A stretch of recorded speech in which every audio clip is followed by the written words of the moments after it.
행동하는 양심으로 행동하지 않는 양심은 아웃입니다. 정치를 하고자 하는 분들은 잘 닦여진 길이 있다고 봐요. 김대중입니다. 당대는 죽어도 역사는 반드시 당신의 승리자로 만들어줄 거다.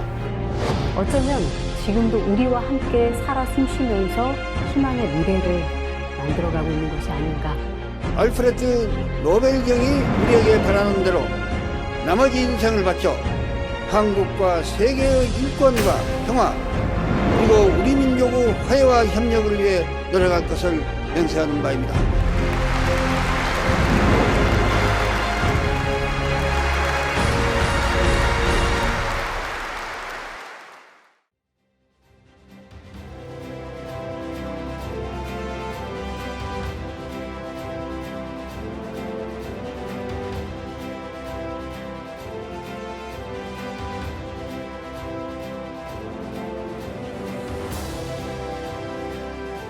여러분 안녕하십니까. 노벨 평화상 수상 20주년 기념 특별 대담 평화의 길 김대중 오늘 진행을 맡은 아나운서 박혜진입니다.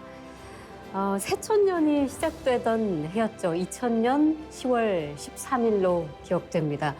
대한민국의 김대중 대통령이 이 민주주의와 인권을 향상시킨 그 공헌과 또 남북 간의 화해와 평화의 길을 열게 된 그 공로를 인정해서 노벨 평화상 수상자로 선정이 됐었는데요. 지금도 사실 전 세계인의 가슴속에 대한민국의 김대중 대통령은 민주주의와 인권 그리고 평화의 상징으로 기억이 되고 있습니다. 자, 오늘 저희는 이 노벨 평화상 수상 20주년을 기념해서 김대중 전 대통령이 걸어왔던 그 평화의 길을 다시 한번 되돌아가 보고자 합니다. 자, 오늘 함께해 주실 두 분 소개해 드리겠습니다. 먼저 김대중 대통령 광주 전남 추모사업회 정진백 이사장님이십니다. 안녕하세요. 안녕하십니까. 그리고 김대중 평화센터 박한수 기획실장 함께 하셨습니다. 안녕하십니까. 반갑습니다. 네, 반갑습니다. 자, 지금 저희가 굉장히 특별한 공간에 와 있습니다. 저는 이곳이 처음인데요. 들어서자마자 김대중 전 대통령의 사진 굉장히 많고요. 자료들도 굉장히 많은 것 같습니다. 이거 어떤 공간인가요? 김대중 이 기념 공간은 2011년에 개관했습니다. 근데 여기에는 보시다시피 김대중 대통령님의 100여 점의 사진, 그 다음에 서화 200여 점, 그 다음에 다양한 영상 콘텐츠, 그리고 3만여 원의 장서가 구비되어 있습니다. 네. 그래서 1층에는 평화 갤러리가 있고요. 그 다음에 2층에는 도서관이 있습니다. 그리고 강연, 추모, 음악회 이런 여러 가지 다목적 행사를 할 수 있는 회의실이 있습니다. 네. 그래서 이호 여사님께서도 이곳 김대중 기념공간에 민주평화 아카데미 수료식이 있는 매년 12월, 그러니까 2012년 12월부터 15년 12월까지 4차례 이곳에 방문을 해주셔서 네. 저희를 격려하시고. 네. 예. 굉장히 의미가 있고요. 저는 이 공간에서 오늘 이 이야기를 나누는 이 시간을 잊지 못할 것 같습니다. 정진백 이사장께서는 김대중 대통령 광주 전남 추모 사업회를 이끌면서 굉장히 지속적으로 이 추모 사업을 해오신 걸로 알고 있는데 대통령과는 어떻게 인연이 되신 건가요? 저희 아버지께서 해방 공간에서 사회 민주화 운동을 하셨어요. 예. 그래가지고 하이드로 피신을 가신 적이 있습니다. 거기서 청년 김대중에 대한 소상한 이야기를 들으시고 청소년기에 접어든 저에게 네. 청년 김대중의 이야기를 들려주실 기회가 있었어요. 그게 1967년 68 선거 때입니다. 네. 그때 아버지께서 하시는 말씀이 김대중 연설이 참 탁월하다. 그래서 이번 68 선거에서도 유달산이여 너에게 넋이 있다면, 네. 삼학도여 너에게 뜻이 있다면, 영산강이여 너에게 정신이 있다면 이 김대중을 보호해달라. 이런 명연설을 하더라. 네. 참 난 사람이더라. 예. 그때부터 대통령에 대한 말씀을 알게 됐죠. 예. 아주 그 감수성도 예민하고 사회에 관심이 많았던 정진백이라는 청년이 그때부터 김대중 전 대통령에게 감명을 받고 또 그 사상과 어떤 정신을 그때부터 좀 그렇습니다. 존경을 하신 예, 건데요. 그렇죠. 1970년 9월 29일에 예. 당시 신민당 제7대 대통령 후보 경선 과정에서 김영삼 후보를 48표 차로 누르고 이기십니다. 네네. 예, 그때 그건 굉장히 그 기대 밖의 역전이었죠. 우리는 어떠한 한계의 상황 속에서도 조국의 민주주의를 위하여 인권 신장을 위하여 싸워야 할 유일 야당입니다. 어느 때보다도 벅차고 힘겨운 투쟁을 하지 않을 수 없는 냉혹한 현실입니다. 개표 결과 김대중 458표, 김영삼 410표, 김대중 의원이 당선된 것을 선포합니다.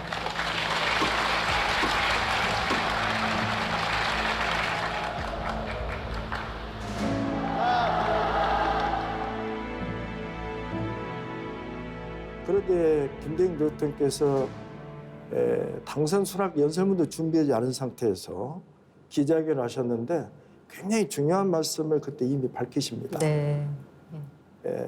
4대국 안전보장론이라든지 그다음에 노자 간의 모순을 해소하겠다.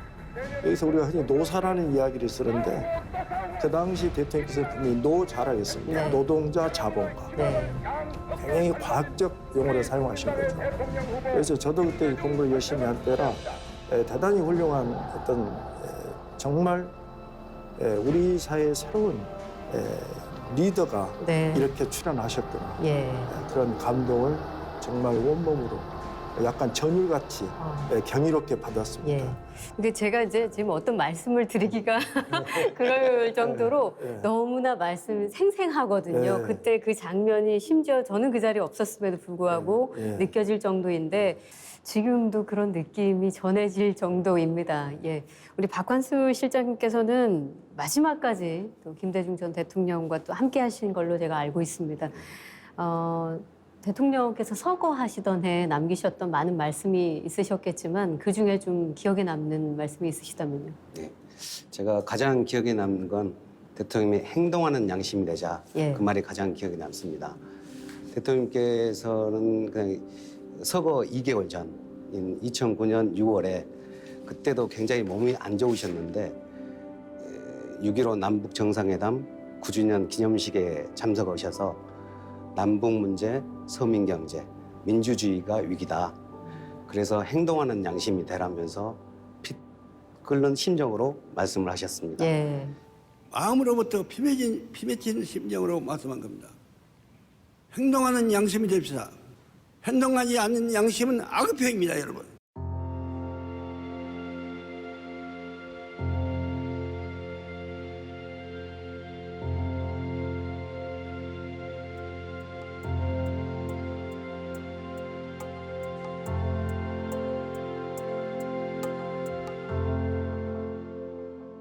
행동하는 양심은 사실 김대중 전 대통령을 표현하는 상징이기도 하고 또 유언이기도 하고 사실 우리 실장뿐만 아니라 많은 국민들의 가슴속에 오래도록 남아있는 말이기도 합니다.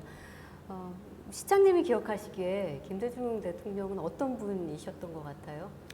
그러니까 대통령께서는 시간을 함부로 쓰시지 않은 분이었다고 저는 느끼고 있습니다. 네. 특히 이제 대통령께서 퇴임 이후에 몸이 안 좋으셔서 일주일에 서너 차례 투석을 하시게 됐습니다. 한 번 하실 때마다 한 4-5시간씩 꼼짝 않고 누워 계시는데 네. 그때마다 저희 미처 못 읽은 책이라든지 뉴스를 저희 비서들께 읽게 했습니다. 그만큼 챙기셨던 거죠. 예, 예. 그리고 한 가지 더 소개해드리면 대통령께서 연금 당시 때, 그러니까 야당 때죠. 침실에서 서재까지 불과 한 5-6m밖에 안 될 겁니다. 근데도 정장에 넥타이까지 꼭 매고 출근하셨답니다. 네. 그만큼 대통령께서는 시간과 자기 관리에 철저하셨던 분이라고 생각합니다. 예. 뭐 굉장한 다독가이고 애서가로 이미 알려져 있죠. 실제로 그 평전에서 읽었습니다마는 책을 읽고 싶어서 감옥에 다시 네. 가고 싶다라는 말씀을 남기셨을 정도로 어쩌면 김대중 대통령의 리더십은 그 바탕에 이렇게 엄청난 그 독서와 세상에 대한 그 탐구 이런 것들이 기반하지 않았을까 그런 생각을 해봤습니다. 자, 근데 김대중 대통령께서는 원래 사실 굉장히 성공한 그 사업가지 예. 않으셨습니까? 그때 당시에 뭐 세상에서 가장 쉬운 일이 있다면 돈 버는 일일 것이다라는 말씀도 하실 정도로 정말 모자랄 것 없이 승승장구하던 청년 사업가이셨는데 어떻게 이 정치에 들어서게 되셨을까요? 이제 대통령께서 그 사업을 하시면서 그래서 항상 어떤 시사적인 시무에 밝으셨죠. 그런 와중에 6.25 전쟁을 만나가지고 네. 참 나라 현실이 참담했죠. 지도자가 국민을 섬기는 게 아니라 그야말로 부정부패 그러한 어떤 진흙탕 속에서 국민을 기만하고 자기들의 사적 이익만 찾고 거의 대표로 이승만 권위주의 체제의 한 단면입니다. 이승만 대통령이 자기 어떤 대통령 임기를 연장하고자 네. 그런 발췌개헌안을 만들기 위해서 1952년 5월 달에 부산 정치파동을 일으킵니다. 거기에 목불인견에 그러한 참상을 겪으시면서 정말 국민을 섬기는 참다운 민주주의가 실현되어야 되겠다. 네. 거기에 정치와 정치인에 대해서 내가 관심을 제고해야 되겠구나. 그리하셔서 정치에 참여하시게 된 거죠. 예. 이 나라의 북신 민주주의는 지금 비사 상태로 박정희쇼 당신에게 이 나라 민주주의에 대한 일정 양심이 있으면 당신에게 국민과 역사를 두려워한 지각이 있으면 어떤 일이 들어도 삼성개헌만 하지 마라.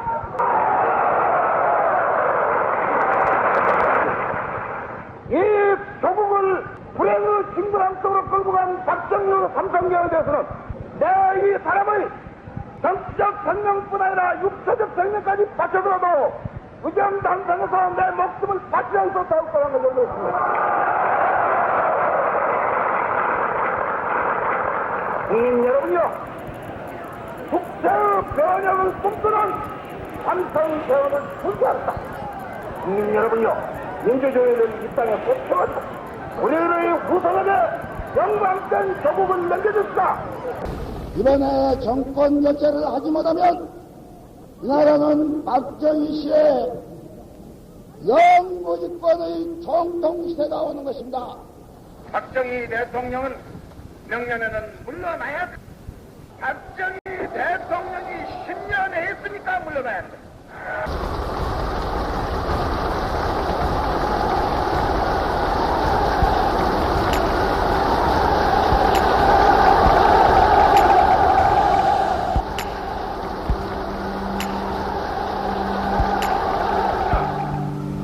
멧돼지 이맛밥 떨어도 좁은 나라요.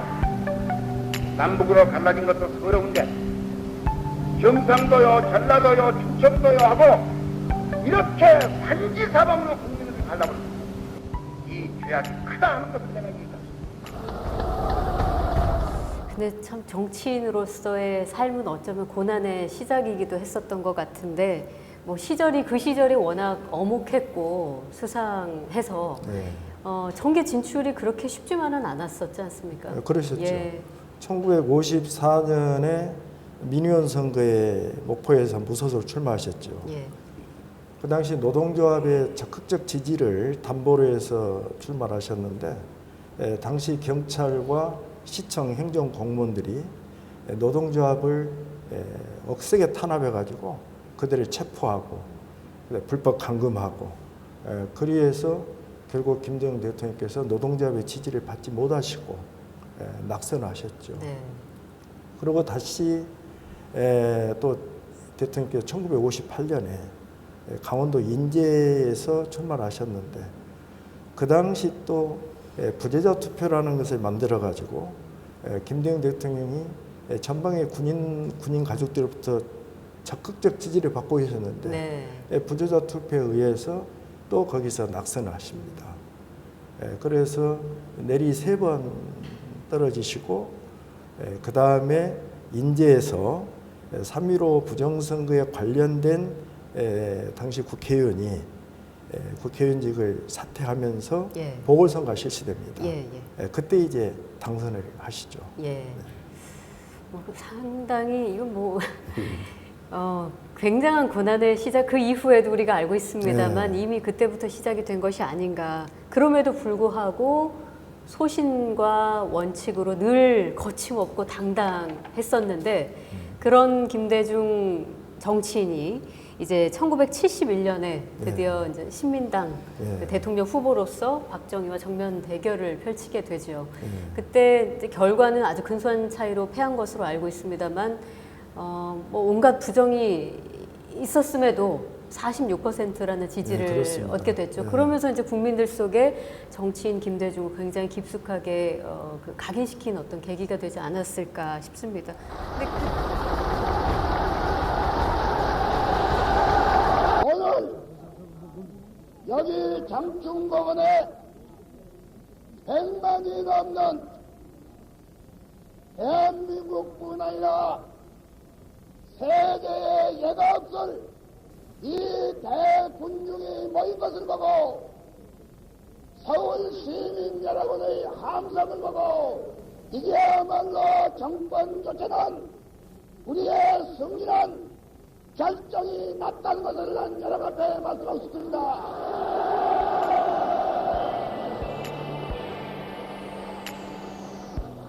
나는 박정희 씨에 대해서 이 자리를 통해서 내가 말하고 싶습니다.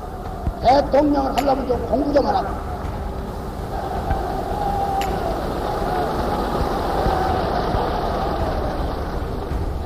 국회 정세가 어떻게 들어가는가? 조그마한 국내 정치에만 악용하려고 하지 말고 크게 아세아와 세계를 생각합니다. 세계는 지금 전쟁이 아니라 평화로 갑니다. 근데 그때부터 정말 이제 감당하기 어려운 고통이 시작되는 거 아닐까요? 그러니까 사실상 1971년 제7대 대통령 선거는 예, 김대중 대통령이 투표에서 이기고 개표에서 진 선거죠. 그렇습니다. 아시다시피 중앙정보부라는 거대한 권력기관을 비롯해서 지방자치제가 실시되지 않았기 때문에 말단 행정기관까지 전부 부정 불법 선거에 동원됐습니다. 예, 그럼에도 불구하고 94만여 표 차이로 박정희가 근소하게 이길 수 있었던 것은 거기서 이제 김대중 공포라는 것으로 이어지죠. 그래서 모든 것이 김대중을 의식하는 박정희의 정치가 시작됩니다. 네. 소위 한 김대중 예로, 죽이기가 시작이 그럼요. 되는 한 겁니다. 예로 예. 1971년 12월 6일 국가 비상사태 선언을 합니다. 그 당시 대학생들이 4월 27일, 5월 25일 대통령 국회의원 선거 끝난 뒤에 네. 부정선거 다시 하라는 그런 그 시위를 갔습니다. 그 당시 민주수호 국민협의라는 것이 있었고 민주수호 청년협의라는 조직이 있었는데 많은 대학생들이 4.27 대통령 선거 참관인단으로 활동을 합니다. 네. 거기 현장에서 부정 불법 선거를 목도하고 예. 이건 아니다. 그래서 시위를 하는 거죠. 그래서 이제 1971년 가을에 박정희가 위수령을 발동을 합니다. 네. 대학생들 시위가 거세지니까. 그래서 이제 고려대학교, 연세대학교에 수도경비사령부 공수특전단 장병들을 진주시킵니다. 예. 그러면 학생들은 더 데모를 거세게 하고 거기서 박정희가 국가 비상사태 선언을 한 뒤에 국가 비상사태 선언의 내용을 법적으로 완비하고자 12월 27일 날 국가 보위에 관한 특별조치법을 만들어요. 네. 그건 김대중 억압법입니다. 왜냐? 모든 장외 집회가 그때부터 금지가 됩니다. 예. 그러니까 장례 집회만 허용되지 모든 정치 이런 어떤 활동 공간이 실내로 들어와 버리는 거죠. 예. 이미 그때 유신의 전초 작업이 진행됐다고 볼 수가 있습니다. 예. 그야말로 박정희는 이제 김대중을 상대로 하는 정치를 하게 되는 겁니다. 예. 우리 이사장께서 보시기에 김대중이라는 정치인이 네. 박정희라는 인물에게 왜 그렇게 두려움의 대상이 되었었다고 생각하시나요? 그건 1971년 4월 27일에서 피플파워, 예. 민중의 힘이 분출했기 때문이죠.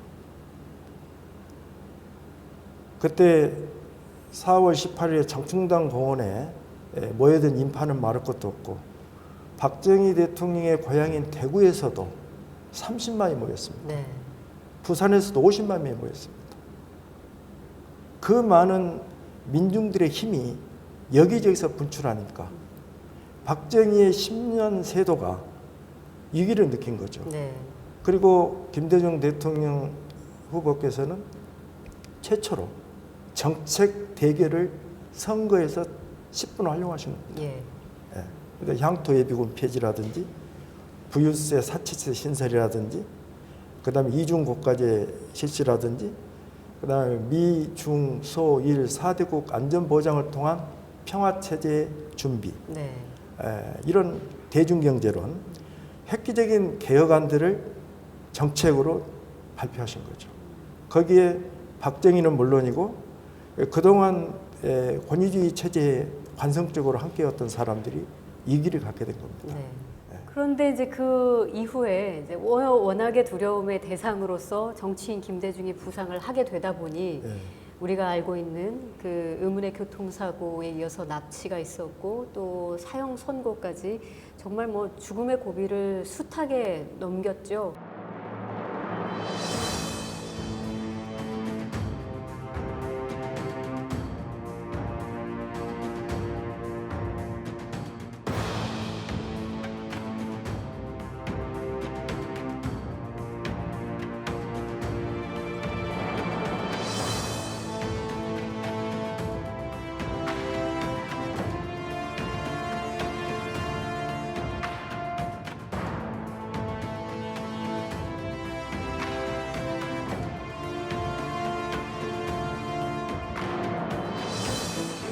저격사 14던 추억이 오더라고요. 우리 차를 보더니 90도 각도로 팍 꺾어가지고 맞으면 달라들어요. 근데 그때 우리가 참 다행히 살려고 우리 운전기사가 막 속력을 냈어요. 그러니까 저 차가 우리를 정면을 못 받고 뒤에 트렁크를 살짝 받았어요. 나중에 알고 보니까 추럭이 여당 전국구 8번 거기에 사람이 가지고 있는 추럭이었어요.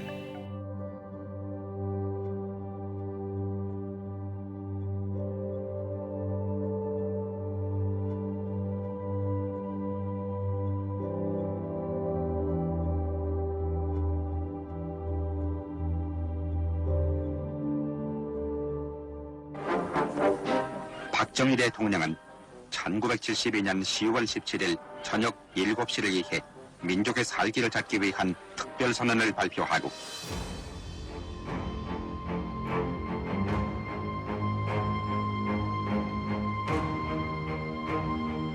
여기가 세 사람이 들었었습니다. 그리고 여기가 김대중 씨를 납치했다는 당인데.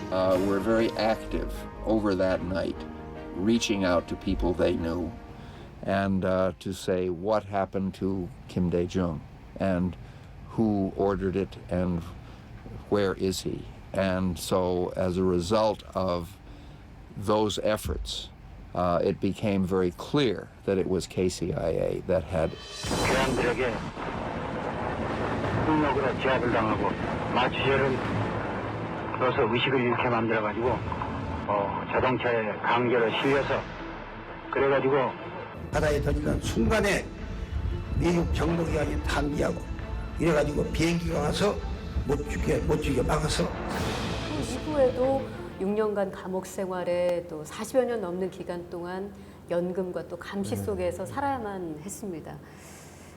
그런데 이렇게 정말 모질고 감당하기 어려운 고난과 고통을 겪으면서도 생애 마지막 그날까지 민주주의에 대한 열망은 포기를 하지 않으셨단 말이죠. 그 힘이 어디서 비롯됐을까? 그것은 개인적으로는 대통령께서 갖고 계신 신앙의 힘이었고요.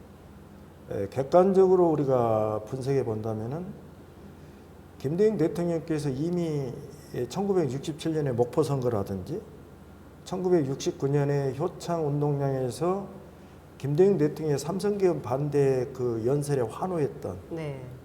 수십만의 군중들의 지지.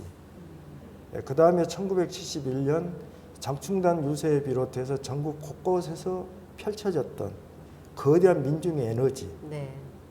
이런 국민의 힘에 대한 존중이죠. 예. 그리고 이분은 역사의 어떤 신을 믿었죠. 역사의 신. 네. 네. 지금 불의한 세력에게 내가 핍박받고 내가 시련과 고난을 겪고 있지만 역사의 신은 나를 국민 속에서 역사 속에서 영원히 살게 할 것이다. 네. 그런 역사의 신에 대한 확고한 믿음이 있었죠. 예. 신앙과 그 국민이 보내준 국민에 대한 힘, 존중과 그리고, 사랑. 예. 그다음에 역사에 대한 한없는 신뢰. 신뢰. 예. 그래서 사실 이제 김대중 정권의 그 공식 명칭도 주권이 국민에게 있음을 강조하는 국민의 정부 아니겠습니까? 그런 의미가 많이 담겨 있을 거라고는 생각이 드는데 방금도 말씀하셨지만 김대중 전 대통령의 수없이 많은 어록과 명언들이 있습니다만 네. 그 가운데 인생은 생각할수록 아름답고 역사는 앞으로 발전한다. 이 이야기도 많이 생각이 납니다. 시간이 좀 더디게 갈 수 있을지 몰라도 역사는 옳은 방향으로 결국 갈 거라는 그런 믿음이 확고하게 있지 않았나 그런 생각이 드는데 우리 시장님께서는 어떻게 보십니까? 이게 인생은 생각할수록 아름답고 역사는 발전한다. 예. 이 말은 대통령님 마지막 일기에 나오는 말씀이거든요. 예. 저희도 미처 대통령님께서 일기를 쓰셨다는 건 잘 몰랐습니다. 그 대통령께서 뭐 마음의 준비를 하셨는지 어쩐지 모르겠지만 한 서거 2년 전부터 이렇게 꼼꼼히 이렇게 쓰셨던 것 같아요. 네. 그때 이제 서거 이후에 여사님께서 대통령 이거 쓰셨다. 예. 그래서 저희한테 주셔서 그 중에 몇 가지를 발췌해서 저희가 마지막 일기라고 이렇게 내놓은 것 같습니다. 네네.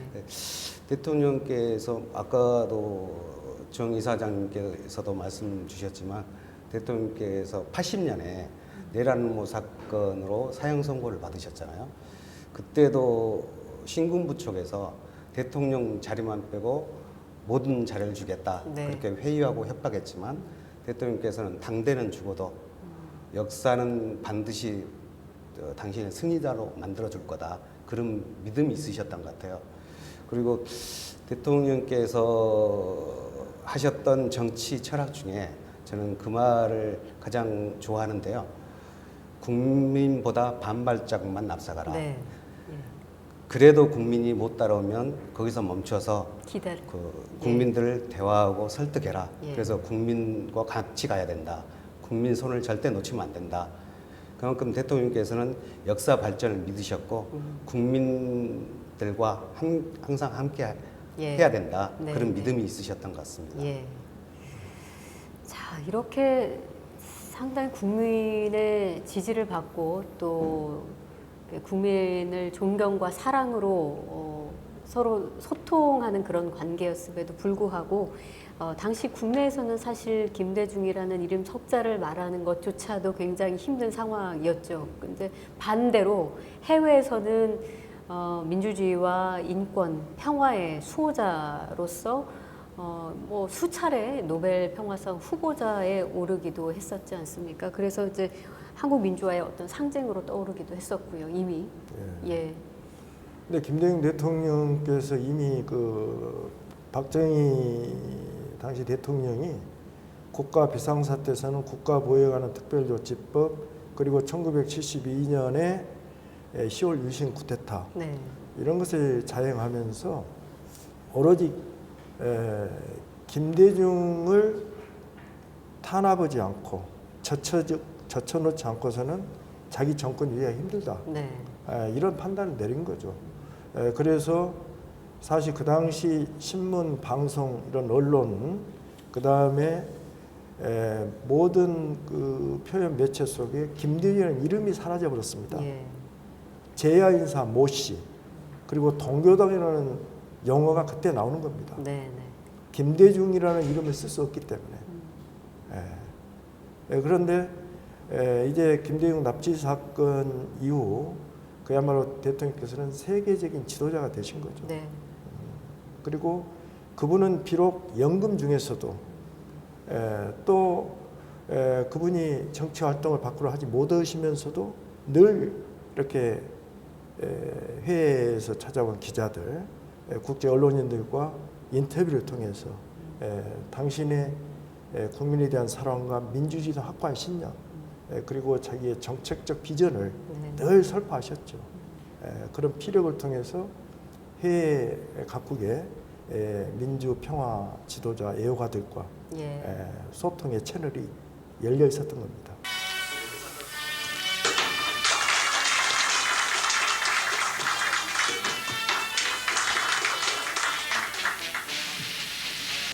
군대들이 확 달라져갖고 와서 막 총칼 가지고 이제 가슴에다 탁 대면서 가자 이거요. 근데 나중에 이 얘기 들으니까 만일 저와 우리 그 경호원들이 반항하면 총으로 쏴지기라 명령을 받았대요. 총으로 쏴지기라. 그러고 이제 그 사람들 따라갔습니다.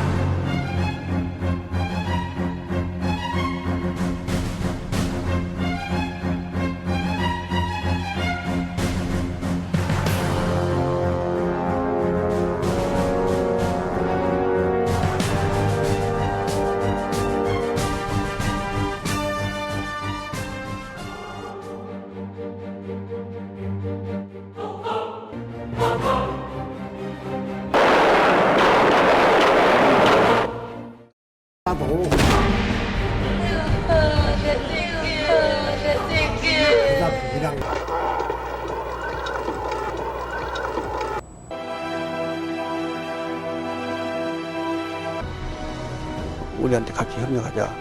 그러면 당신 살고 그러지 않으면 반드시 죽이겠다. 재판은 요식행이다. 신문을 아무데나 갖다 주더라고.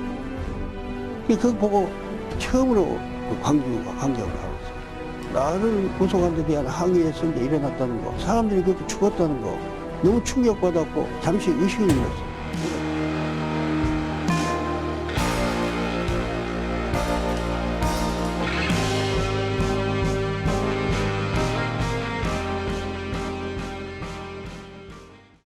어떤 일이 있어도 이 사람들하고는 100분의 한 치도 타협할 수 없다. 이 광주 시민들은 나를 위해서 항쟁하다가 이렇게 죽었는데 내가 어떻게 이 자들하고 타협을 하냐. 그런 생각이 아주 철석까지 들더라고. 그래서 난 죽는 길밖에 없다. 자, 올해로 김대중 내란 음모 조작 사건 벌써 40년이 됐습니다. 김대중 대통령과 광주 5.18은 굉장히 특별하게 얽혀있는 것이 아닌가 그런 생각이 좀 들거든요. 그렇습니다. 1980년 5월 17일 날 그 당시 그 김대중 대통령께서 전두환 일당의 신군부에서 강제 연행되시고 그 다음에 5월 18일 날 아침이 밝으면서 그야말로 광주 호남 시도민, 그 다음에 민주주의자들, 청년 학도들은 놀라운 그야말로 청천벽력 같은 그런 그 암울한 또한 분노에 찬 그런 참담함을 겪게 됩니다. 거기에서 전남대학교 학생들이 교문에 박차고 나와서부터 시민들과 합세하면서 구호가 3가지였습니다. 전두환 물러가라, 계엄령 철폐하라, 김대중 석방하라. 그러면서 광범한 시도민의 봉기가 네. 이루어지게 된 거죠. 그래서 김대중 내라는 뭐 강제 연행, 그 조작의 강제 연행과 5.18 민중항쟁의 봉기는 둘이 아닙니다. 예. 그야말로 하나로서 뭉쳐진 거죠.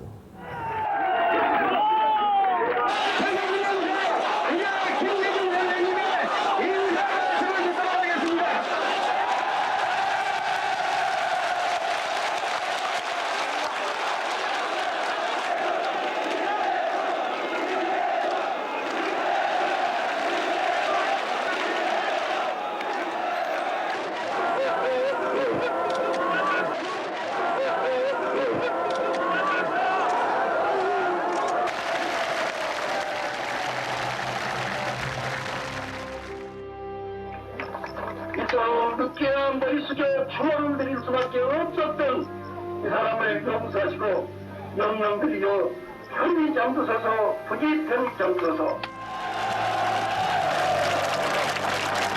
백성을 살보지 마라. 우리는 너의 만이다. 우리는 주인이다.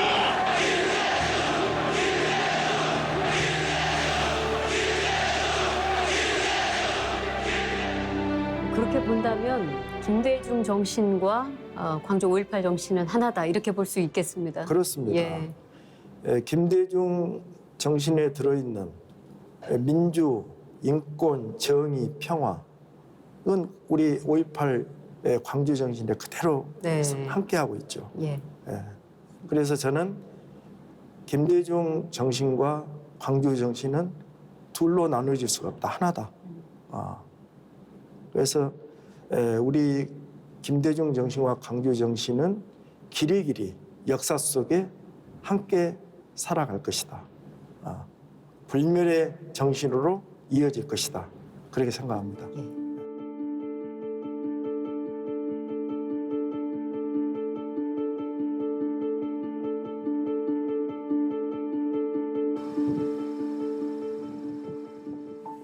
자, 이런 우여곡절의 정치 인생을 거쳐오다 드디어 1997년에 평화적인 정권 교체를 이루게 됩니다. 네, 그러셨죠.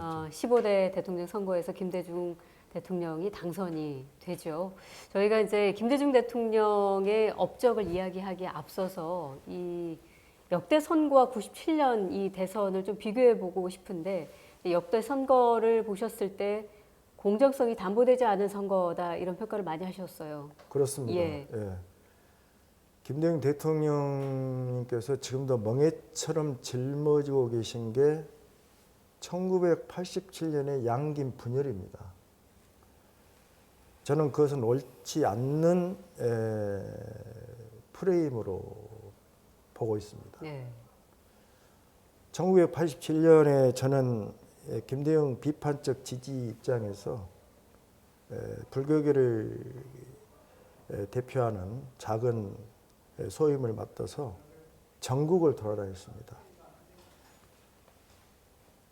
처음에 양김 단일화를 촉구할 때는 굉장히 감성적 호소였습니다. 그런데 그때마다 김대중 대통령께서는 합리적이고 예. 굉장히 피차가 인인할 수 있는 그런 것을 김영삼 당시 총재에게 제안을 지속적으로 하셨습니다. 예를 들어서 1980년 6월 항쟁 후에 신한민주당에서 통일민주당을 급히 만들면서 36개 지구당이 미창당되었다. 그 36개 미창당 지구당을 창당하자. 그래서 국민의 정치 열망도 수렴하고 우리가 공정하게 위원장을 선출해서 당내 경선을 갖자. 이게 첫 번째 제안이었고요.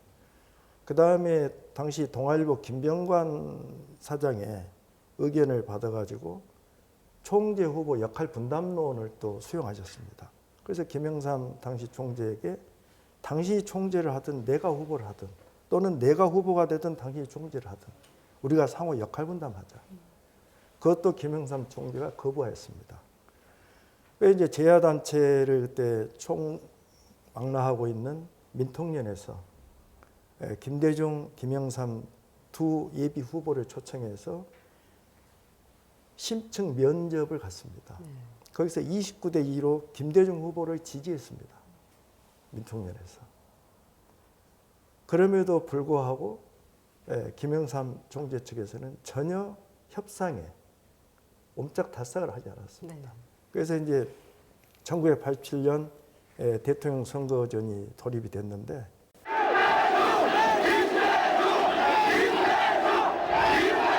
여러분을 볼 때 참으로 행복하고 자랑스럽습니다.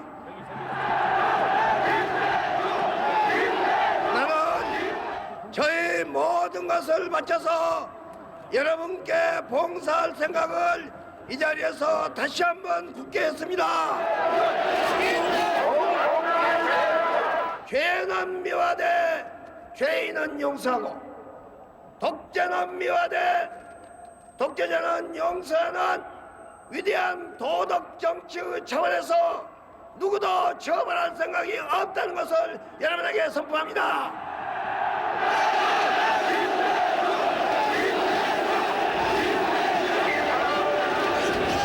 1987년 11월 29일입니다.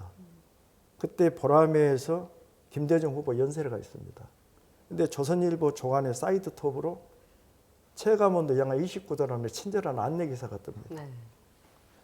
그래서 100만이 넘는 운파가 그 추운 겨울 날씨에 운집해서 김대중을 연호하고 정말 마치 그 종교인들 모임처럼 열광의 도가니가 돼가지고 울부짖고 외치고 그런 여의도 대회가 끝나가지고 김대중 대통령이 서울시청으로 이동하시는데 10만 명이 뒤를 따릅니다.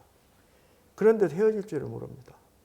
그때가 8시 30분쯤 됩니다. 밤. 그래서 김대중 대통령이 마지막 연설차에 오르십니다. 그때 김대중 대통령이 이런 말씀하셨습니다. 여러분, 오늘로써 우리는 우리가 주인임을 보았습니다. 분명히 이야기합니다. 이제 미국도 우리말을 들어야 합니다. 군부도 우리말을 들어야 합니다. 언론도 우리말을 들어야 합니다. 재벌도 우리말을 들어야 합니다. 왜냐? 바로 우리가 주인이기 때문입니다. 굉장히 단호하고 강경하게. 당신의 비토 세력에 대해서 선언하였습니다. 그 김대중 대통령께서는 이미 87년 대통령 선거에서 당시 패배한 것을 아셨습니다. 그러나 1980년에 전두환 일당의 신군부가 등장하고 그들의 포압 정치가 이어지고 그래서 국민들의 단합된 민주 역량 하나로 모으는 전선의 강화 차원에서 이 어른이 출마하지 않았는가. 저는 그리 봅니다. 그래서 1987년 11월 29일 바로 이제 대통령을 보내드리고 숙소에 들어왔습니다. 그때 9시 뉴스에 바로 칼기, 격추 사건이 톱뉴스로 깔아버립니다. 그 다음에 정말 1987년 또 그야말로 이런 수많은 군중이 과연 우리 역사상 있을 수 있을까 할 정도로 보라모 집회가 보라매 공원에서 보라매 집회가 열립니다. 12월 15일인데요. 그때는 250만, 300만을 추산했습니다. 그래서 서울역까지 행진을 합니다. 그때 김현희가 압송되어 오는 9시에 뉴스가 깔립니다. 이게 뭘 말하고 있습니까? 그리고 대통령 선거 당일에 광주, 전남, 전북을 제외하고는 참관인이 100골단을 다 쫓겨났습니다. 투표함이 바꿔졌습니다. 그걸 대표적으로 적나라하게 보여준 것이 불호구청 사건입니다. 그 당시 아마 가정에서 컴퓨터를 사용하는 집은 대한민국의 0.1%도 없었을 겁니다. 사무실도 마찬가지입니다. 근데 모든 투표의 개표 과정이 컴퓨터로 이루어집니다. 그리고 컴퓨터는 이미 입력된 것처럼 똑같은 꼴로 개표 사항이 방송됩니다. 이러한 거대한 악마의 어떤 집단 같은 사람들이 주술에 걸린 듯 그러한 선거가 바로 지배 권력, 지배 집단 그러한 세력들에 의해서 잘 사전 기획된 연출된 그런 투표 상황을 현장에서 정말 저는 샅샅이 지켜봤습니다. 예. 그럼 개표 방송 방에서 개표 방송이 아니라 바로 개표 현장에서 개표를 봤습니다. 예. 그리고 구로구청 사건이 터지면서 바로 구로구청 현장으로 갔습니다. 그래서 종로 5가 기독교관에서 전국 제야 그 사회단체 연석회의를 갑니다.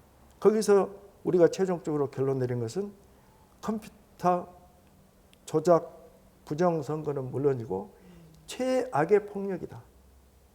이래서 우리는 불법 폭력 선거로 규정하고 원천적으로 대통령 선거 무효를 선언한다. 예. 그렇게 우리 제야단체가 의견을 모았었죠. 예.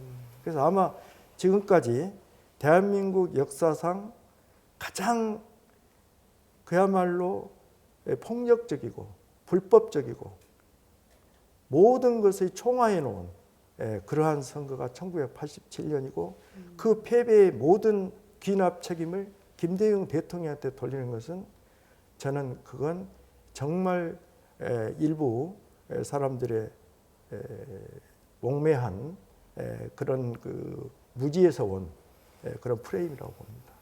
그래서 우리 김대중 대통령께서 1987년에 공정한 후보 선출 그리고 합리적인 선출 방안 이 부분을 가지고 얼마나 노심초사하셨고 이러한 세세한 그런 팩트가 보다 많은 사람들한테 공유되고 거의 하나하나 사람들의 여러 그 조사와 분석에 의해서 밝혀졌으면 합니다. 예.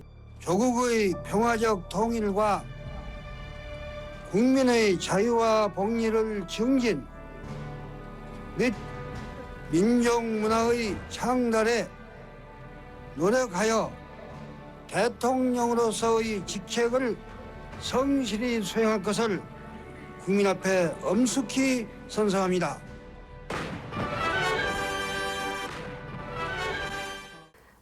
비로소 이제 97년이 되어서야 대통령으로 당선이 되시게 되는데 그때의 그 정말 기분은 좀 새삼스럽게 다시 여쭙고 싶습니다. 어떠셨나요? 뭐 천하를 얻은 기분? 천하를 얻은 기분. 예. 아마 인생에서 가장 행복한 그런 어떤 최고의 극치 그런 것이죠. 예. 이 대원 성취가 네. 바야흐로 펼쳐졌던 거죠. 예. 눈앞에서. 예. 처음으로 이렇게 미소를 띄시는 것 같은 거 느낌이네요. 저는 그 당시에 예. 97년 이제 12월 18일이잖아요. 이제 제가 그 대통령 선거를 87년 해봤고 92년 해봤고 97년 해봤거든요. 예. 92년에는 그때 이제 YS 김영삼 대통령께 졌을 때는 정말 분노가 끌어오더라고. 97년은 딱 12시 넘어가서 이제 확정이 됐을 때는 아무 생각이 없는 것 같더라고. 그냥 백지 상태가 되더라고. 그러니까 대통령도 그런 생각이 드셨다 하더라고. 예. 너무 많은 오랜 세월을 겪으셨기 때문에. 그래서 아직도 그런 뭐 벅찬 감정이라든지 그런 것은 아직도 남아 있는 것 같습니다. 예. 그때 워낙, 우리 도청으로 나와서 놀았죠. 지금 5.18 민주광장 앞으로 뛰쳐나와가지고 놀았죠. 예, 기쁨을 다 함께 공유를 하셨겠죠. 워낙 그 우리 정 이사장께서는 이 김대중이라는 인물에 대한 연구를 참 오랫동안 하셨기 때문에 업적에 대해서는 아마 온 국민이 다 아니까 뭐 그렇게 굳이 언급할 필요가 있냐라는 말씀을 저희 이제 담소를 나눌 때 잠깐 하셨습니다만 그래도 우리 박한섭 실장께서 한번 말씀을 좀 몇 가지 해주셨으면 좋겠는 게 사실 최초로 이루어진 것들이 꽤 많습니다. 그래서 김대중 정부의 이전과 이후는 확실히 다르다. 많은 변화와 발전이 있었다. 이렇게 평가하는 시선들이 있기 때문에 예, 좀 그 부분 설명 좀 해주실까요? 뭐 저는 뭐 다른 것은 이제 우리가 언론이나 또 이제 방송이나 그런 많이 나왔는데 지금 현재 코로나 시대를 생각하면 대통령께서 만약 그 당시에 국민 의료보험을 전국화하지 않았고 그리고 국민 기초생활보장법을 안 만드셨다면 지금 코로나 시대에 얼만큼 많은 국민들이 더 고통을 받았지 않을까 그 생각이 듭니다. 그 당시에도 국민연금 통합에 대해서 그 당시 그러니까 보건복지부 장관도 반대를 했습니다. 예. 그건 너무 큰 손실이 있다, 정치적으로. 그렇지만 대통령께서는 본인이 가지고 계신 원칙에 의해서 그것을 반대를 무릅쓰고 하셨다는 것 자체가 현재 우리 국민들은 그걸 잘 모르시는 것 같아요. 또 대통령께서 뭐 피부로 느끼는 예. 그런 정책을 하셨는데 그걸 아예 또 많은 분들이 몰라서 예. 그런 게 조금 안타깝습니다. 그 이야기를 꼭 하고 네. 싶으셨군요.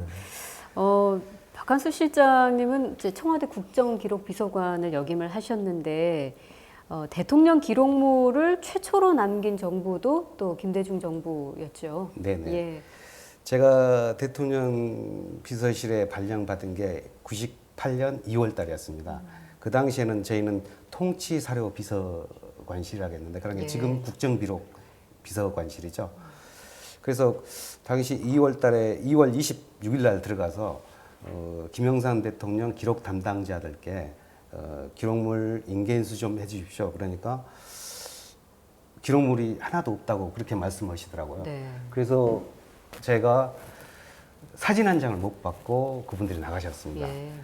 그러니까 우리나라는 조선왕조실록, 승정원 일기, 일성록 등 유네스코 세계 기록문화유산에 가장 많이 기록물을 등재한 나라인데요. 예. 근데 현대사에 가장 중요한 대통령 기록물이 없다는 것은 굉장히 부끄러웠던 일이었던 것 같아요. 놀라운 일이네요. 네네네. 예. 그래서 대통령님께 이런 실정을 말씀드리고 저희가 법률 제정 작업을 했습니다. 그래서 그 당시 공공기록물관리법에 대통령 기록물 관리 조항을 신설해서 99년 공포했고 2000년 1월 1일부터 시행하게 됐습니다. 네. 그래서 저희가 퇴임 이후에 그걸 정부기록보존소 다 이관을 했는데요. 그게 정부 수립 이후 청와대 기록물이 정부로 이관된 최초의 일이었습니다. 예.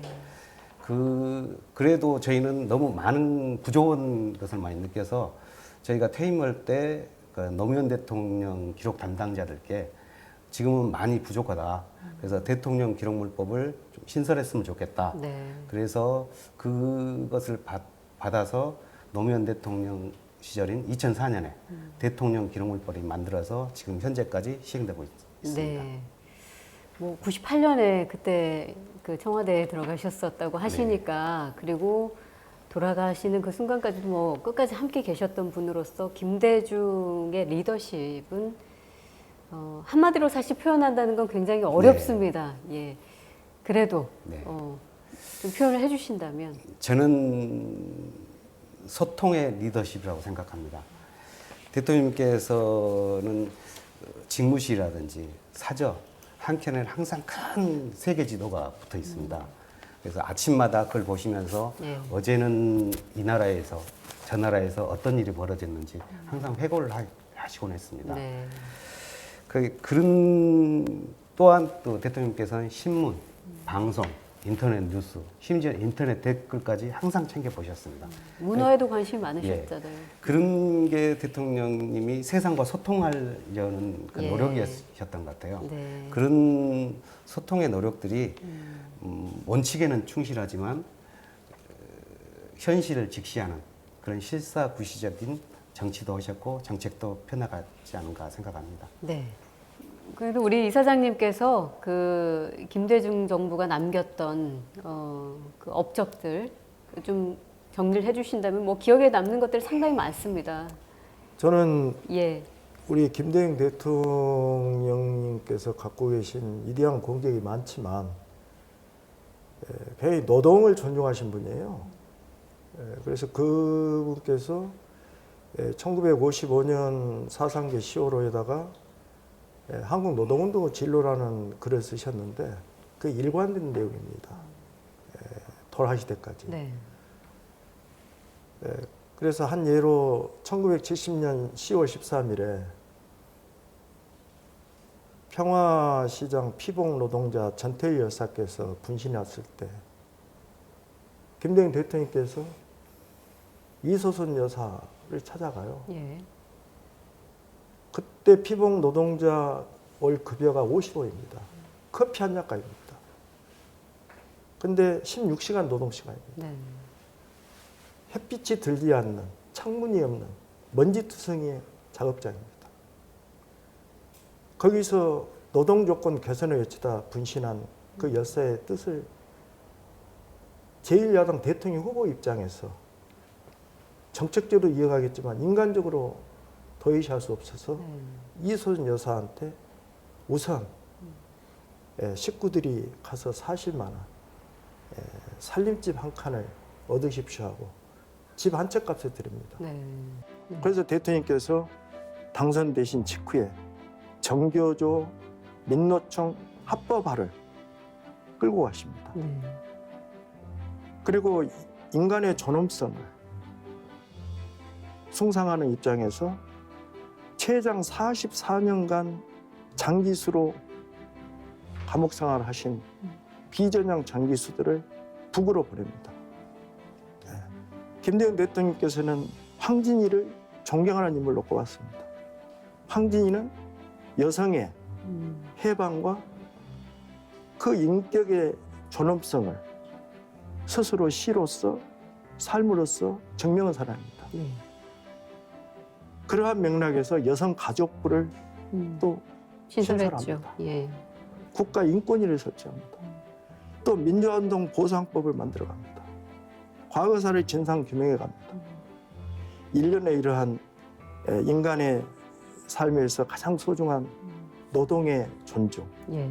그 다음에 인권의 존중, 그 다음에 생명이 구속되지 않는 그 자유로운 영혼을 갖고 와야 된다는 그런 인격에 대한 보장, 이런 것들 실질적으로 법제화를 통해서 또 정책을 통해서 그렇게 실현하신 분으로서 결국 마침내 당당하게 주변 열강의 눈치를 보지 않으시고 오히려 그들의 합리적 설득으로 끌고 가시면서 2000년 남북 정상회담을 성사시. 이뤄내시죠. 예.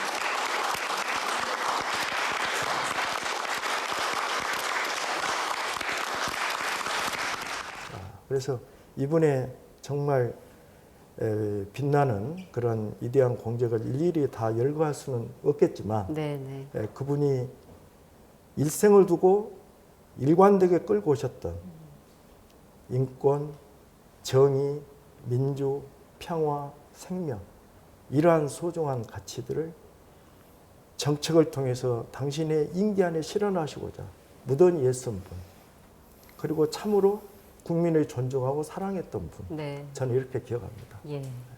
아마 이렇게 지금 마침표를 끊기가 아쉬울 정도로 그분에 대한 그 인상 혹은 기억이라면 더 말씀을 하시라고 제가 부탁드려도 아마 끝이 없을 것 같습니다. 80년 그렇죠. 여기 광주에서요. 예. 5.28 추도 추모제를 지낼 때 또 민주화 운동 하다가 희생당한 사람들, 그분들의 일을 이렇게 수습해 갈 때 경제적으로 가장 큰 도움을 주신 분이 김대중 대통령이십니다. 네. 예. 우리 모두가 1985년 미국에서 귀국 이후 김대중 대통령한테 신세와 영향을 입지 않은 부문과 그 일꾼들이 드뭅니다. 정말 잊을 수가 없습니다. 지난 2000년이었습니다. 평양에서 또 김정일 국방위원장과 두 손을 맞잡고 한반도의 발전과 미래를 기약하면서 서로 감격하던 그 포옹을 하기도 했었죠. 그 모습은 온 국민뿐만 아니라 전 세계 사람들에게 굉장한 정말 벅찬 감격을 안겨줬었는데 대통령께서 그 어찌 보면 첫 걸음을 뗐던 평화의 길로 볼 수 있습니다. 그 평화의 길은 어떤 것이었다고 보시나요? 그건 우리 민족끼리 더 이상 싸우지 말고 예. 평화롭게 교류하고 공존하면서 자주적이고 독립적인 그러한 하나의 민족, 하나의 국가로 갈 수 있는 초석을 닦겠다. 그 열망이시죠. 예. 알다시피 금년은 경술국치 110년이 되는 해입니다.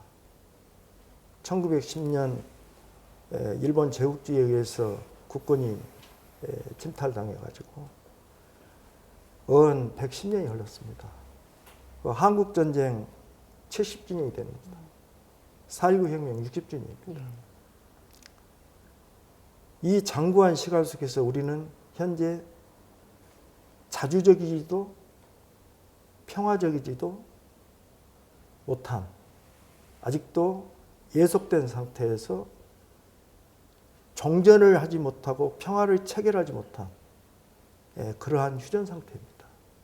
그래서 다시 우리 김대중 대통령의 그러한 고귀한 사상과 정신을 우리가 따르면서 우리들이 앞으로 갖고 와야 할 책무로서 그러한 바로 김대중 정신을 현실 속에 갖고 와야 되지 않겠는가 생각합니다. 예. 버나드 크리셔라는 외국의 뉴스위크 기자가 그런 말을 했습니다. 김대중 대통령이 돌아가실 때 한국 국민들은 그때야 비로소 그분에게 많은 빚을 지고 있다는 것을 알게 될 것이다. 정말 김대중 대통령이 지도자로서 어느 정도까지 국민의 존경하고 사랑하면서 역사를 이끌어 가려고 노심초사하셨던가. 예. 그걸 지금 우리는 눈앞의 현실에서 확인하고 있습니다. 그래서 미국, 중국, 러시아, 일본 이런 4대 강국은 물론이러니와 세계 각국과 호혜 평등하고 상호 존중을 통해서 우리가 평화로운 민족 공영체를 건설할 수 있는 그러한 해법을 김대중 정신의 실현 속에서 우리가 구현해 가야 되지 않을까 네. 이렇게 생각합니다. 예. 이 시대에 김대중 정신이 왜 또 소환되어야 하는가까지도 조금 더 설명을 해주셨는데, 그 전생에 걸쳐서 민주주의와 평화, 인권에 대해서 헌신을 해왔다 해도 과언이 아닐 겁니다. 그런 결과 또 한국인 최초로 노벨 평화상을 수상을 하게 되셨는데, 노벨 평화상은 세계 모든 인류에게 평화를 위해 헌신하도록 격려하는 숭고한 메시지입니다. 저에게 오늘 내려주신 영예에 대해서 다시 없는 영광으로 생각하고 감사를 드려 마지 않습니다. 그러나 저는 한국에서 민주주의와 인권 그리고 민족의 통일을 위해 기꺼이 희생한 수많은 동지들과 국민들을 생각할 때 오늘의 영광은 제가 차지할 것이 아니라 그분들에게 바쳐져야 마땅하다고 생각합니다.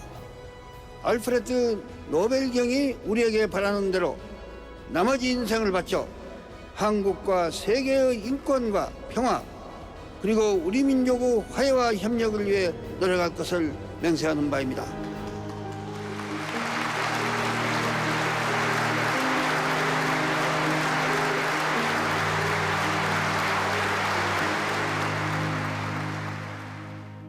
김대중 대통령의 노벨 평화상 수상에 갖는 의미는 어떻게 우리가 봐야 될까요? 수장님께서 해주실까요? 예. 그 노벨 평화상 수상 의의가 한국과 동아시아 민주주의와 인권 증진, 남북한 평화 화해 예. 이걸로 또 노벨 평화상 수상을 받으셨는데요. 전 노벨 평화상 수상하면 두 가지 상반된 생각이 좀 듭니다. 어떤 생각인가요? 하나는 안타깝고 슬픈 일이고 하나는 가슴 벅찬 감동입니다. 가슴 벅찬 거는 알 것 같은데 안타까운 심정은 가슴 뭘까요? 벅찬 감동도 예. 그냥 일반인들은 대통령 노벨 평화상 수상이 예. 남북 문제와 우리 민주 인권 때문에 받으신지 아는데 동아시아 평화에 대해서도 그 공로를 인정했기 때문에 받으셨거든요. 네네. 대통령께서는 미얀마라든지 동티모르 독립을 위해서 많은 애를 쓰셨고요. 특히 이제 동티모르 같은 경우는 99년 전만 해도 인도네시아 속국으로 오랜 세월 독립 과정에서 예. 인권과 민주주의가 탄압받았습니다. 대통령께서는 이것을 묵과하지 않으시고 그의 뉴질랜드에서 열렸던 에이펙에서 예. 보통 에이펙이라면 경제 문제만 다루게 되어 있습니다. 근데 대통령께서는 이것은 경제 문제가 아니라 인권 문제다. 그래서 각 지도자를 찾아다니면서 이 문제를 설득하셨습니다. 네. 뭐 강택민 주석이라든지 클린턴 대통령. 그 중에 이제 클린턴 대통령이 마음을 움직여서 인도네시아 정부하고 동티모르 독립 지도자 간에 처음으로 대화의장을 마련했고 그때 이제 독립할 수 있는 시초가 마련된 거죠. 그래서 동티모르 지도자께서 클린턴 대통령 만나서 감사 인사 말씀 전했답니다. 네. 그러니까 클린턴 대통령께서 이 감사 인사는 내가 받을 게 아니라 한국의 김대중 대통령이 받으셔야 된다. 네. 그래서 그간의 사정을 자세히 이야기를 해주셨답니다. 네. 그래서 그 후에 동티모르 지도자께서 청와대 방문해서 대통령께 많은 감사를 드렸고 대통령께서는 그뿐만 아니라 상록수부대를 파견해서 국가 재건을 도와줬고 또 동티모르 독립기념관도 지어주셨습니다. 네. 그래서 대통령 퇴임 이후에 동티모르 정부에서 대통령 내분을 국빈 초청을 여러 번 했지만 대통령 시간상 참석을 못 하셨거든요. 네.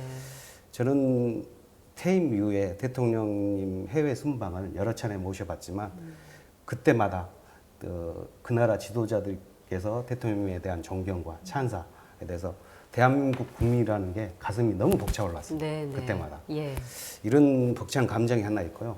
좀 안타깝고 슬픈 일은 당시 이제 대통령 노벨 평화상 수상 때 그때 야당이었던 한나라당에서 대통령 노벨 평화상 수상이 로비 때문에 그런 거다. 예. 그래서 좀 굉장히 비방도 하고 유언비도 많이 했는데 그때 노벨위원회 베르게 위원장께서 솔직히 이야기하셨어요. 로비는 받았다. 근데 반대 로비다. 네. 세상 각국은 본인 자국민들의 노벨 평화상 수상을 위해 국가 차원에서 로비를 하는데 예. 한국이라는 나라는 반대 로비를 하더라. 참 이상한 나라라고 생각했다. 예. 굉장히 부끄러운 일이잖아요. 그런데 더 안타까운 것은 아까 이사장님께서 말씀해 주셨지만 민주노총 같은 경우는 대통령이 합법화 시켜줬습니다. 정부 수립 네. 처음으로. 그런데 민주노총 지도자들은 노르웨이 현지까지 와서 반대 데모를 하고 그랬습니다. 예. 그러니까 그런 조그만 정파 이익 때문에 국익을 해친다는 것은 정말 슬프고 안타까운 일이었다고 예. 생각합니다. 예. 노벨 수상할 때 한 2개 상반된 생각을 가지고 있습니다. 예. 이 김대중 대통령에게 이제 평화란 무엇인가를 생각해 봤을 때 어떤 이론이나 추상적인 이론이나 사상 뭐 이런 것이라기보다는 삶 자체가 아니었나라는 생각이 드는 아주 중요한 결정적인 부분은 그 정치 인생 내내 자신을 굉장히 박해했었던 그 전직 대통령들을 용서한 부분이 아닌가라는 생각이 들거든요. 어떻게 이것이 과연 가능할 수 있었을까 이런 의문이 듭니다. 예, 우리 이사장님께서는 그 부분을 어떻게 보시나요? 그건 예. 김대중 대통령님을 저는 어떤 의미에서는 고도의 수행자의 경지에 올라서신 분으로 봅니다. 그분은 여러 개 단계 있습니다만은 풀 한 포기, 공기, 이 모든 아주 정말 우리가 쉽게 체감하지 못하는 지구, 우주, 자연 이에 대한 존중도 대단하십니다. 그러기 위해서 그분은 화초를 가꾸셨고 새들에게 먹이 주는 것을 기쁨으로 하셨고 그리고 그분께서는 정말 그 여리신 모습을 감출 수 없는 모습을 자주 보이셨죠.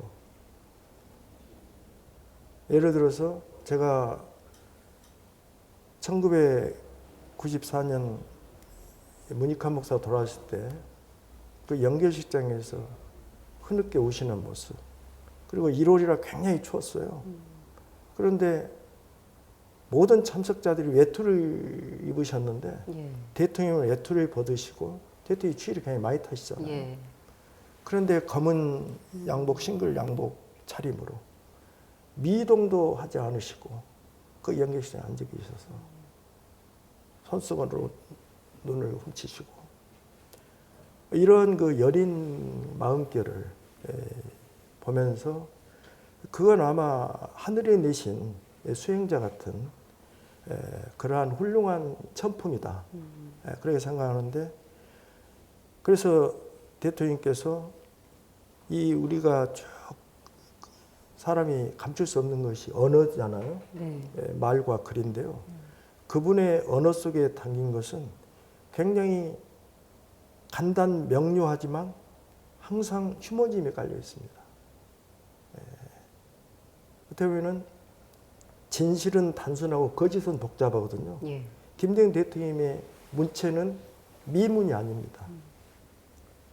번다한 문체를 쓰지 않으십니다. 예. 굉장히 간명한 문체로 가시는데도 그 안에 다 들어있습니다. 다른 분이 뭘 하게도 김대중 대통령이 존경하고 사랑하는 국민 여러분 하면은 거기에 진정성이 다 들어있습니다. 예.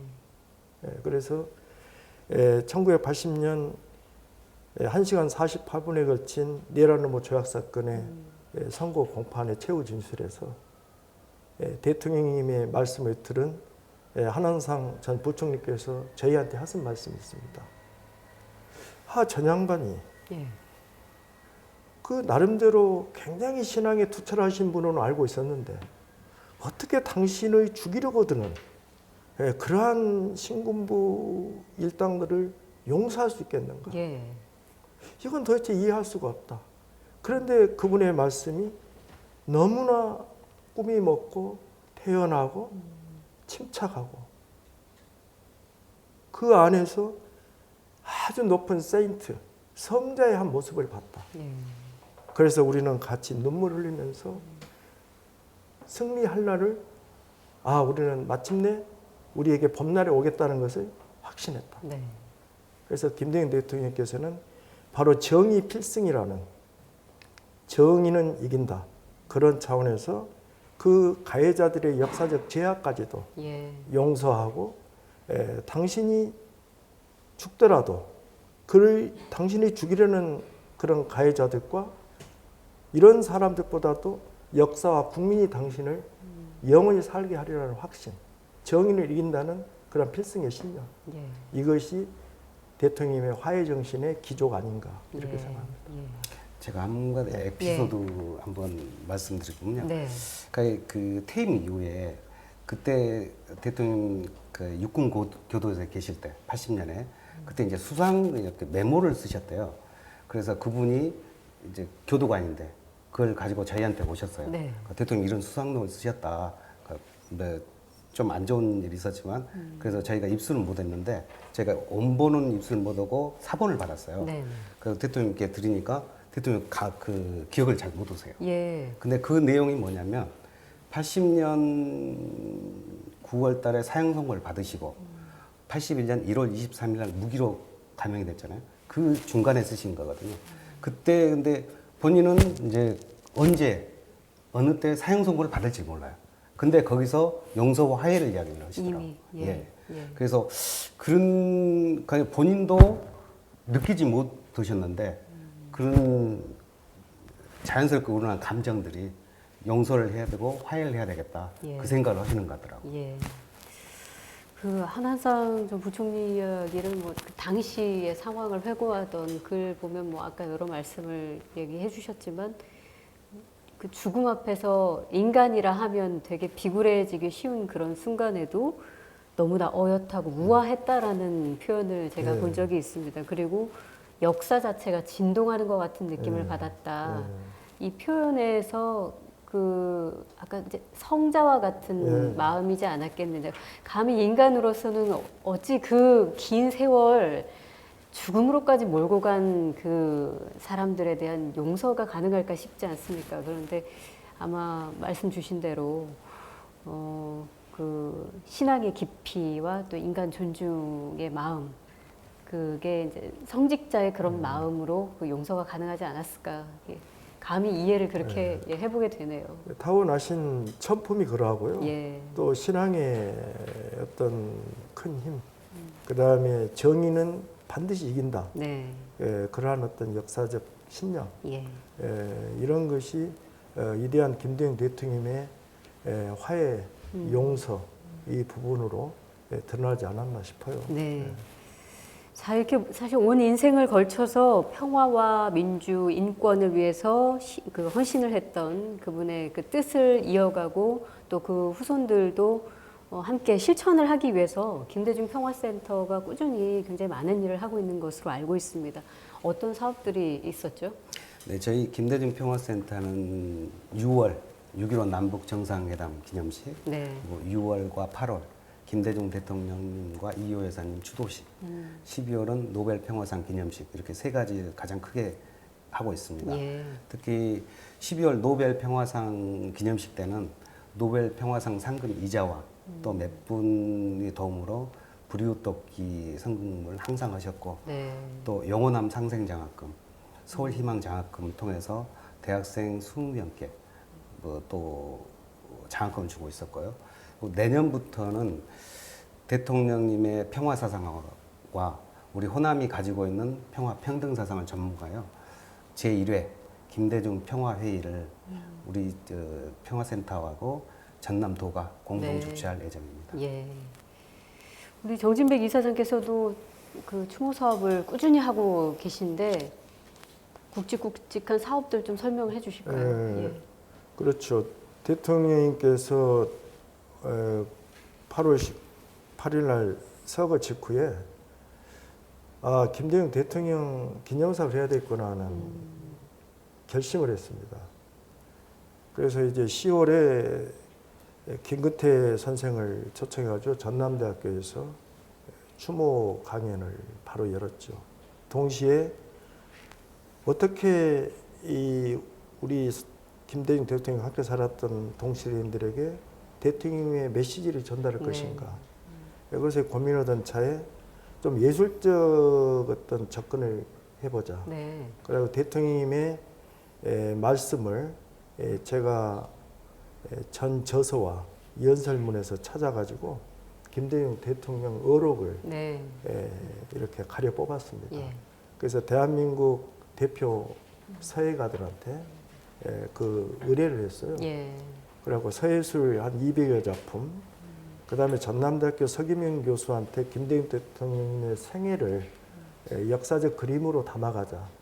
그래가지고 김대중 대통령 역사화 이렇게 해가지고 서거 1주기가 되는 2010년 8월 18일 날 인사동의 한국미술관에는 400평 규모의 네. 대형 전시관입니다. 거기서 전시를 시작해가지고 광주, 목포까지 2달간 네. 순회전을 여는 것으로 예. 대통령의 추모 사업을 시작했습니다. 그 후로도 이곳 김대중 기념공간에서 김우창 교수님, 최장립 교수님, 그 다음에 옥정 19년의 서승 선생, 그 다음에 페니 교수 독일에, 그 다음에 요한갈통 평화학자, 이런 훌륭한 석학들을 초청하고 또 김대중 대통령이 모셨던 박지원, 정세현, 임동원 이 장관님들 초청을 해서 지금까지도 대통령 민주평화 아카데미로 정신을 선양하고 있습니다. 예. 이호 여사님께서도 이곳 김대중 기념공간에 민주평화 아카데미 수료식이 있는 매년 12월, 그러니까 2012년 12월부터 15년 12월까지 4차례 이곳에 방문해 주셔서 저희를 격려하시고 그러셨습니다. 그래서 매년 김대중 민주평화 아카데미를 이곳에서 갖고요. 그 다음에 8월 18일 날은 추모 행사를 합니다. 그리고 1월 8일이 탄신일인데요. 탄신일 행사를 2014년부터 매년 가져오고 있습니다. 이곳에서 진행하고 있는 건가요? 그건 탄신 기념 행사는 광주에서 쭉 하고 있습니다.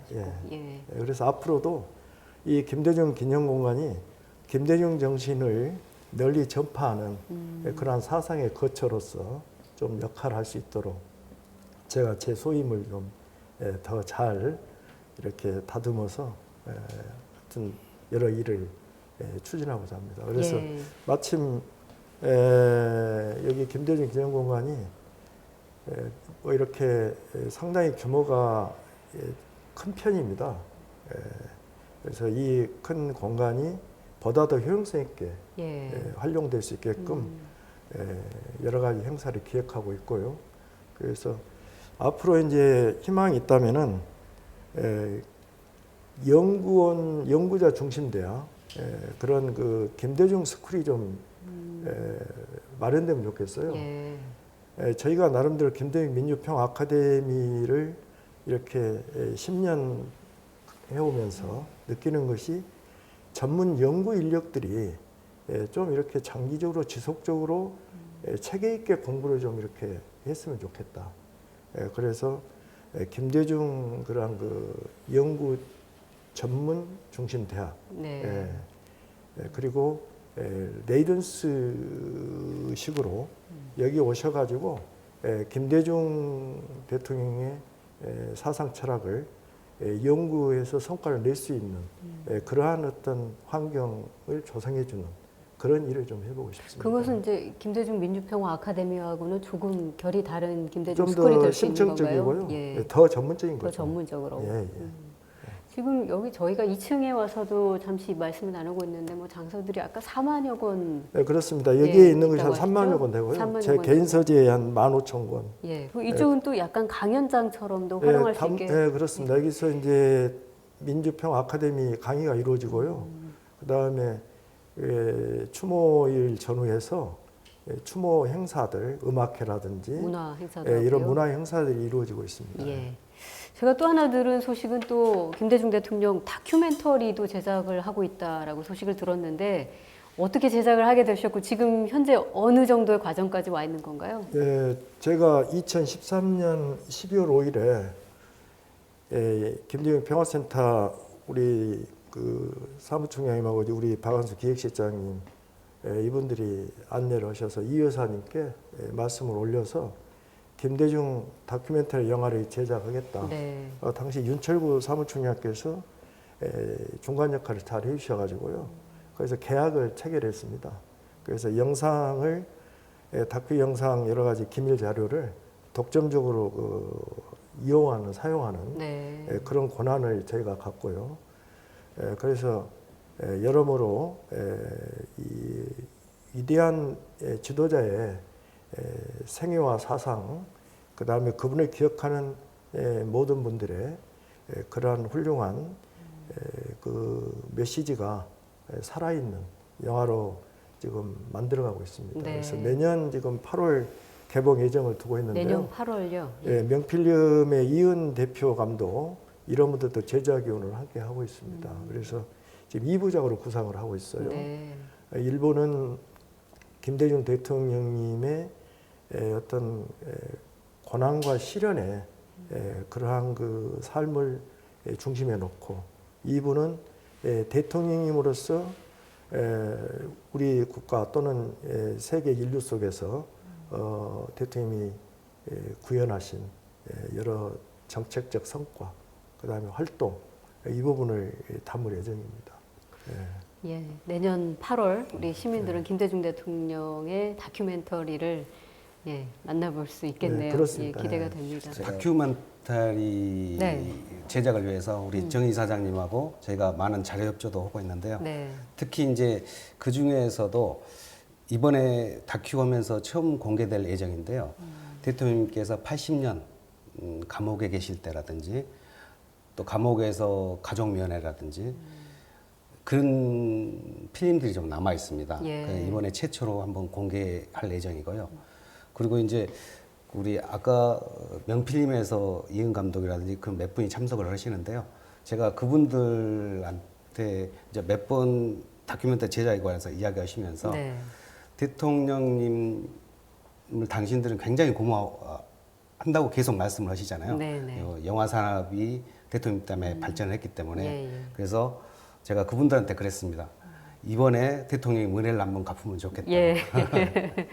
귀한 역사적 자료들이 많이 담길 것 그렇습니다. 같네요. 네. 예, 말씀 들어보니까 오늘 우리가 이렇게 김대중 전 대통령이 걸어온 길을 다시 되돌아가 보고 함께 이야기를 나눈 이유는 사실 지금 우리가 맡고 있는 이 현실, 이제 남북 관계가 상당히 오랫동안 좀 경색돼 있고 또 외교 관계도 녹록치가 않고 경제도 상당히 어려운 상황입니다. 이런 상황 속에서 김대중의 정신 속에 우리가 지금 배울 수 있는 지혜와 혹시 어떤 힌트나 메시지가 있지 않을까 그런 생각이 드는데 어떻게 보십니까? 네. 저는 김대중 평화사상을 다시 한번 되돌려서 좀 현실에 좀 반영을 좀 했으면 좋겠습니다. 대통령님의 평화사상은 단순히 인류만을 위한 평화사상이 아닙니다. 뭐 생태, 기후변화, 그 자연과 상생하는 평등 평화사상입니다. 지금 우리 코로나로 많은 영향을 받고 있지만 대통령의 평화사상은 코로나를 극복할 수 있는 사상이 될 것 같고 앞으로 도래해야 할 AI 시대에서도 대통령의 평화사상은 항상 유익할 거라고 저는 생각합니다. 예, 저는 그렇습니다. 예, 지금 당면한 현실이 굉장히 암울하고 때로는 우리를 굉장히 안타깝게 하고 있죠. 그래서 정치 지도자들이나 각 분야 활동가들께서 김대중의 어떤 정신 사상 속에 많은 그 해법의 지혜가 들어있다고 저는 생각하거든요. 정치 지도자들이나 또 정치를 이 직업으로 삼고 계신 분들, 또 정치를 하고자 하는 분들은 굉장히 어떤 잘 닦여진 길이 있다고 봐요. 김대중입니다. 멀리 애둘러 갈 필요도 없습니다. 김대중의 길을 찾아가면은 해법이 나옵니다. 그런데 김대중의 길에서 해법을 찾고 있지 않는 거죠. 지금도 김대중 대통령님께서 힘들여 쌓아 놓으셨던 여러 일들이 그대로 있습니다. 더 나아가지 못하고 있습니다. 오히려 후퇴하고 있습니다. 남북관계나 대통령의 외교 업적에서 후퇴하고 있어요.